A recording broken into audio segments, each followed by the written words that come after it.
పల్లె దోహంతో ప్రజల చెంతకు మెరుగైన వైద్యం అందుతుందని ఎమ్మెల్యే డాక్టర్ సంజయ్ కుమార్ అన్నారు. కేంద్ర రాష్ట్ర ప్రభుత్వాలు సంయుక్తంగా అమలు చేస్తున్న ఆయుష్మాన్ ఆరోగ్య మందిర్ కార్యక్రమంలో భాగంగా రాయకల్ మండలం అయోధ్య అల్లీపూర్ గ్రామాల్లో ఒక్కో గ్రామంలో 20 లక్షల రూపాయలతో నిర్మించిన పల్లె దోహాలను ఆయన ప్రారంభించారు. అయోధ్యలో ఎస్సీ సబ్ ప్లాన్ లో భాగంగా మంజూరైన 10 లక్షలతో సీసీ రోడ్డు నిర్మాణానికి భూమి పూజ చేశారు. రోగం వచ్చాక చికిత్స కన్నా రోగం రాకుండా జాగ్రత్తలు తీసుకోవడం ముఖ్యమని ఎమ్మెల్యే అన్నారు. సేవ ద్వారానే వైద్యులకు ప్రజల్లో గుర్తింపు వస్తుందని, టీకాల విషయంలో ప్రజలు నిర్లక్ష్యం చేయకూడదని, పల్లె దోహాలను ప్రజలు సద్వినియోగం చేసుకోవాలని ఆయన ఈ సందర్భంగా పేర్కొన్నారు.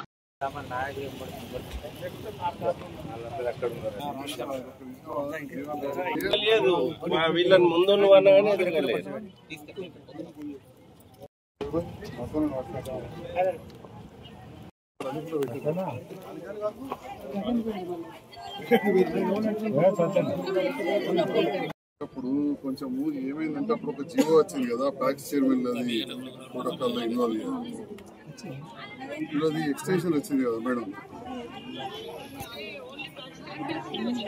అదే వాళ్ళ పేరు పెట్టలేరు, కొద్దిగా పెట్టేటట్టు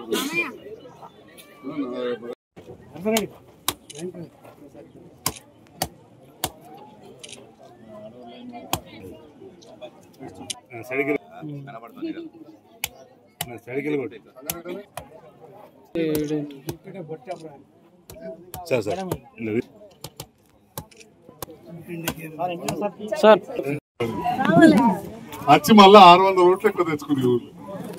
మీ అందరు ప్రేమతో మళ్ళీ నన్ను గెలిపించుకున్నారు విన్నారా.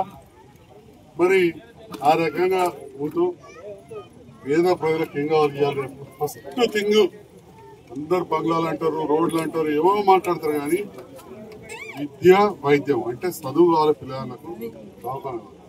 ఇవాళ మన బడి పిల్లలను ఉంచారు, మన నాయకుల సహకారంతో మన బడి కూడా కొంచెం మంచిగా చేసుకున్నాం, ట్రీట్మెంట్ చేసుకున్నాం, గ్రామ పంచాయతీ మంచిగా కట్టుకున్నాం, ఇక్కడ దవాఖానా చేసుకున్నాం. ఇక్కడ రైతన్నలు బాగా మంది ఉన్నారు, ఏం కావాలి, రైతులకు గోదాం కట్టుకున్నాం, రోడ్లు కావాలి, ఎన్ని రోడ్లు వేయాలన్నా రోడ్లు వేసిన సంఘపోవడాల సంగతి తీసిపెట్టి. అయోధ్య అంటేనే రామాలయం, కళ్యాణం చేస్తారు, పందిరేసి టెంట్ వేసి. మరి మీరు చూసారు, మీకు ఆశీర్వాదంతో నేను గెలిచిన.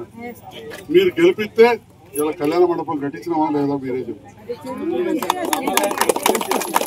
నీళ్ళకెళ్ళి అయోధ్య రావాలి, అట్లా అన్ని కుల సంఘం పడాలి. ఎన్ని చేసినా ఇంకుంటాయి. మా అవ్వ బీరాగుడికి రోడ్ అంటారు, ఇంకోళ్ళు వచ్చిన బస్సు అంటారు, ఇంకా అవన్నీ ఉంటాయి. మరి ఇలా ధైర్యంగా మీ మధ్యలోకి వచ్చి చెప్పగలుగుతున్నాం ఎన్ని రోడ్లు వేసినా వచ్చారు. అందాదకు నోటికిందే రాసిచ్చాడు. 8వ వార్డు ఇండ్ల పేరు చెప్పాలి, 4వ వార్డుల ఆకుల బాలయ్య ఇంటికి వెళ్ళి. మరి వార్డు నెంబర్ చెప్తే మీకు తెలితే తెలియదు, కానీ ఈ ఊర్లో చాలా సందులో రోడ్లు వేసినా అయితే మీకు ఆనందం విన్నాం. ఈ 5-6 ఏళ్ళలో కనబడి నేనే 40-50 ఏళ్ళకి లేదు రాజకీయంలో. ఇంతకుముందే చెప్తే 10 ఏళ్ళ కింద వస్తే తప్పని ఓడిపోతుంది. ఓడిపోయినా అని మనసులో పెట్టుకోక, ఎట్లా ఓడిపోయిందో 60 ఓట్లతో వస్తే 60 సార్లు వచ్చింది ఊరు. ఆఖరికి 600 ఓట్లు మీరే ఎక్కేసి. ఇప్పుడేం లేదు, ఇప్పుడేం లేదు, ఇంకా అట్లా తెలుసు. అప్పుడు కూడా డాక్టర్ గారికి కళ్ళ డాక్టర్ కదా, కళ్ళ డాక్టర్కి ఇదే పని చేస్తున్నాడు. రైతుల కానీ తెలుసుకోవాలి బాగానే చేసి కొద్దిగా మీద అయితే ఆ పాత ముచ్చట పోయి. ఇవాళ మీకోసమే వాస్తవానికి పేపర్ల టీవీలలో అప్పుడప్పుడు రేవంత్ రెడ్డితో ఎందుకు పనిచేస్తుండ్రు, అంటే కాంగ్రెస్ ప్రభుత్వంతో పనిచేస్తుండ్రు అని చెప్పి పాడైపోయాడు. మరి ప్రభుత్వంతో కలిసి పనిచేయకపోతే పనిచేస్తే ఈ దవాఖాన కాకనే పో, దీనికి వచ్చిన పైసలు ఆడికే పో. ఇప్పుడు ఇంకా 3-4 లక్షలు ఇప్పుడు కట్టిన కొండలకు రాకుండా ఇప్పియాలంటే ఎవరిస్తారు. అవును డౌన్ అనుకుంటే చౌరస్థానాలు మొత్తంగా తిరగచ్చు, కానీ తిరుగుతా పని అవుతుందా? ఇంకా 3.5 ఏళ్ళు ఉన్నది. కాబట్టి ఇప్పుడున్న వాటిల్లో వాటిలో అమ్మేటట్టు చూడాలి. మరి వినోదం కూడా ఉన్నారు ఇక్కడ, పెద్ద మనుషులు, పక్కన సర్పంచులు ఇంద్రమీన్లు ఇవ్వాలి, రేషన్ కార్డు ఇవ్వాలి, ఈ సేవలు అప్లై చేసుకుని. ఇండియా రేషన్ కార్డులు వస్తున్నాయి, పైన 10 ఏళ్ళలో రాలేదు. దొడ్డు బియ్యం తినలేక ఆళ్ళకిళ్ళకి 10 రూపాయలు కొనుక్కపోతుందని అమ్ముకున్నారు. సన్న బియ్యం వస్తుంది. మొన్న మా ఊరు మాలలో ఇంట్లో భోజనాలు ఉంటే పోతే అదే బియ్యం పెడితే కడుపు నిండా తినచ్చినాం. ఇలా 100కి 12 మంది తింటున్నారు. ఇంద్రమీన్ల పని మొదలు పెడుతున్నాం. ఎవరికైతే ఖాళీ జాగుందో, పేదవాళ్ళు ఉన్నారో వాళ్ళకి మీ ఊర్లే ఒక్క ఇల్లు కూడా అంతకుముందు కట్టలేకపోయినాం. కానీ నేను పాత ప్రభుత్వాన్ని కూడా తిట్టా, ఎందుకంటే అప్పుడున్న కాలంలో వాళ్ళతో కలిసి పని చేసినాం, ఇంత గొర్రెలు ఇప్పించినామా, ఇంకో చేసినా. ఇప్పుడు కూడా ఆ ఇంద్రమీన్లు తప్పకుండా పేదవాళ్ళకి ఇద్దాం. బేస్మెంట్ దానికి కట్టుకుంటేనే 1,00,000 రూపాయలు ఎత్తున్నారు, లేదా పిల్లర్లు వేసి అడ్డం బియ్యం ఎత్తే అయిపోయారు. గోడలు లేస్తే మళ్ళీ 1,00,000 చెత్త పోతే 1,00,000. ఇంట పైసలు వస్తున్నాయి. శుక్రవారం ఫోటో ఇస్తే సోమవారం నాడు 1,00,000 రూపాయలు పడుతుంది. ఆ రకంగా ఖాళీ జాగా ఉండాలి. జాగా కూడా లేని వాళ్ళది తర్వాత చూద్దాం వచ్చేటి. ఎందుకంటే 15 ఏళ్ళకి ఇల్లే కట్టలేదు, ఇప్పుడే మొదలైంది కార్యక్రమం. కాబట్టి ఆ కార్యక్రమం కూడా చేస్తున్నాం. రేషన్ కార్డులు కూడా అప్లై చేసుకొని మంచిగా సన్నబియ్యం అవుతుంది. మీరు అందరు పెద్దవాళ్ళు ఓసారి అనుకుంటారు రేవంత్ రెడ్డి ఏం చేసినట్టు, రోజు టీవీలో చూసి ఏం చేసినప్పుడు మీ ఇళ్ళలో కరెంట్ బిల్ కట్టడా చెప్పండి. మరి అది కత్తలేదా?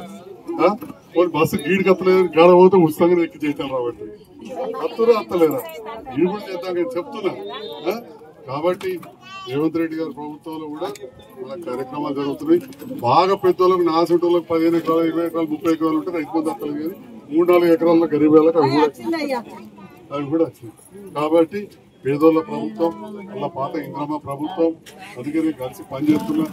వాళ్ళు ఇల్లు ఇక కిచెట్టం అంటే మా అక్క చుట్టాలు మా తమ్ముళ్ళు అందరూ నా ఎన్నటువంటి మేము ఉన్నాం, మీరు రాని మా చెల్లె ఏడున్నది ఎప్పుడొస్తా ఇంత పోగొట్టు పోయినాక రాంటుంది. మా జీవన విత్తు అందరూ కొమ్మరికి వస్తుంది మన వాళ్ళు ఎత్తుకొని బిడ్డలకి రాలేదా?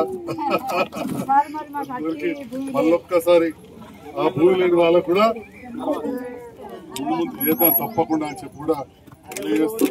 ఇప్పుడు ఇంత మంచి కార్యక్రమం ఇక దవాఖాన విషయానికి ఎక్కువ ఉపయోగపడేది మహిళలకు పిల్లలకి. మా సిస్టర్ అమ్మలు ఆశ్రమాలు రావాలి. బంగ్లా కట్టట్లో మీరు అడిగినంత 2-3 లక్షల పనికి అంతే.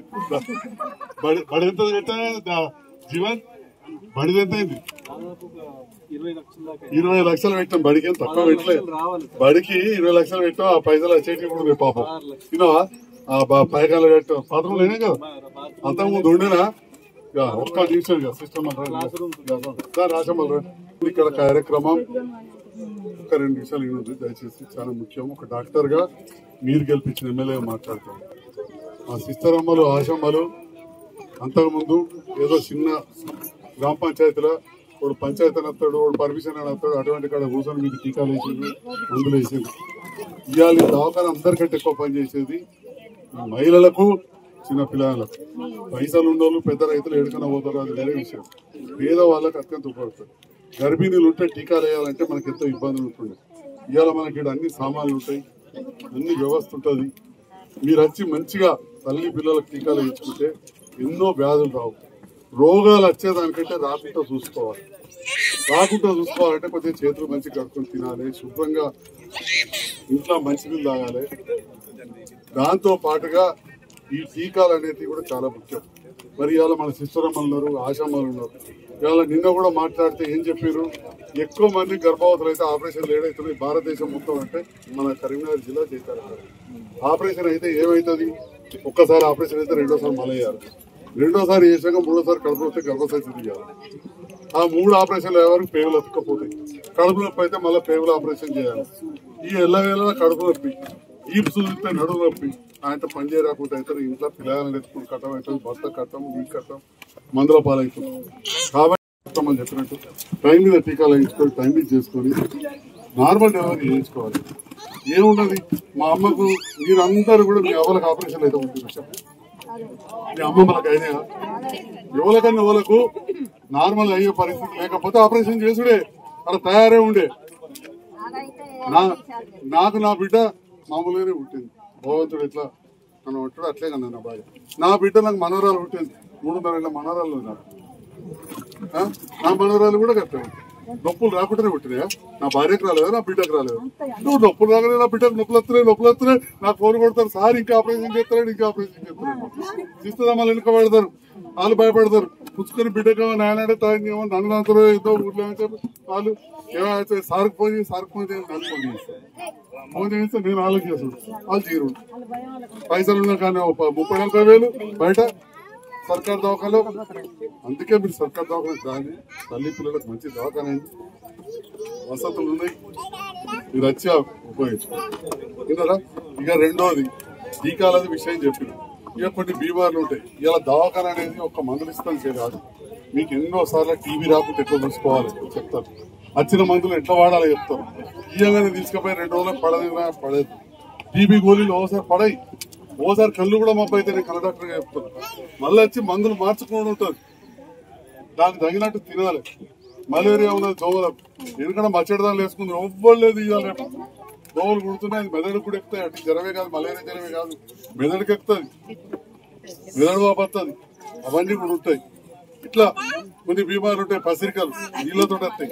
కొన్నిసార్లు సూదులు ఎడబడతాడు తీసుకుంటే రక్తంతో వస్తాయి. సూది తీయించుకుని కొత్త దాటితో తీయించుకోవాలి. దానికి కూడా టీకాలు ఉన్నాయి, చాలా మందికి వస్తున్నాయి. ఇంకొక దరిద్రం బీమారు మోపవుతుంది, అదేమో అంటించుకుంటూనే వస్తుంది, ఎయిడ్స్ అంటారు. అది అట్టిగా ముట్టినా రాదు. ఎయిడ్స్ వచ్చిన వాళ్ళు మనం ఏం చేస్తారో వాళ్ళకి పింఛను కూడా ఇస్తున్నాం. కాబట్టి అదేమో ఇక ఆ పాడరావు కొంతమంది అంటించుకుంటున్నారు, అది అంటించుకోవడం. ఎందుకు చెప్తున్నా అంటే నాకు కళ్ళ గురించి కాదు, కానీ బీపీ సరిగా చూసుకోకపోతే వాతం వస్తుంది, షుగర్ చక్కగా చేసుకోకపోతే వాతం వస్తుంది. అవన్నీ అప్పుడప్పుడు పరీక్ష చేయించుకోవాలి. ఆ గోళీలు మందులు అవన్నీ ఉంటాయి, మీరు వాడుకోవాలి అని చెప్పి ఈ సందర్భంగా తెలియజేస్తూ, మరి ఉదాహరణ మనం మీకు ఉదాహరణ చెప్తే అంటే ఇట్లా అయిందని చెప్తే అర్థమవుతుంది. వాళ్ళకి చెప్పినది అట్లా జాగ్రత్త పడాలి. అలా పెద్ద మనుషులు 30-40 ఏళ్ళు బీపీ లేకుండా కానీ 3-4 నెలలకోసారి వచ్చి పరీక్ష చేయించుకొని పోవాలి. 5-6 నెలలకోసారి వచ్చి షుగర్ పరీక్ష చేయించుకోవాలి. విన్నారా? గర్భవతిలో కూడా బీపీ వస్తుంది, బాలికరం అంటారు కదా. ఎప్పటికప్పుడు బీపీ పరీక్ష నెలకు 15 రోజులకోసారి చేస్తే మంచి పండంటి బిడ్డ అంటారు. లేకపోతే బీపీ బాగా పెరుగుతా కూడా బిడ్డ పెరగదు, షుగర్ వస్తే ఆయనతో పెరగదు, ఓసారి అబార్షన్ అవుతుంది, అంటే కానుపు పోతుంది ఇలా పెరగకముందు. కాబట్టి అవన్నీ కూడా చేయించుకోవాలని చెప్పి మీ అందరికి తెలియజేస్తూ, ఇప్పుడు ఇంతసేపు మాట్లాడే 23 లక్షలు పెట్టి ఇది కట్టడం కాదు, వాళ్ళు దానం కూడా ఇచ్చారు. అక్కడ పెద్ద మనుషులు మనం దవాఖాన కట్టించాం. మరి ఒక డాక్టర్ నన్ను గెలిపించుకున్నారు. గెలిపించుకున్నప్పుడు 4 విషయాలు మీకు అందరికి తెలిసినవి కావచ్చు, ఒకసారి మళ్ళీ ఆచేసుడైనట్టు వినరా? ఇప్పుడు బిరే పడే ఏడాదికి వస్తుంది, మళ్ళీ గీ తిననాడు వస్తుంది, అవ ఆచేస్తుందా లేదా? వాళ్ళకి ఇట్లా చేయాలని చెప్పి కార్యక్రమం చెప్తారా లేదా? అంతే. ఒక డాక్టర్ గా మళ్ళొకసారి 4 ముచ్చట్లు చెప్తున్నా. అందరికీ నమస్కారం. ఇంకా చాలా కోరికలు ఉన్నాయి, ఓటమి పడి చేసుకుంటాం వాళ్ళు.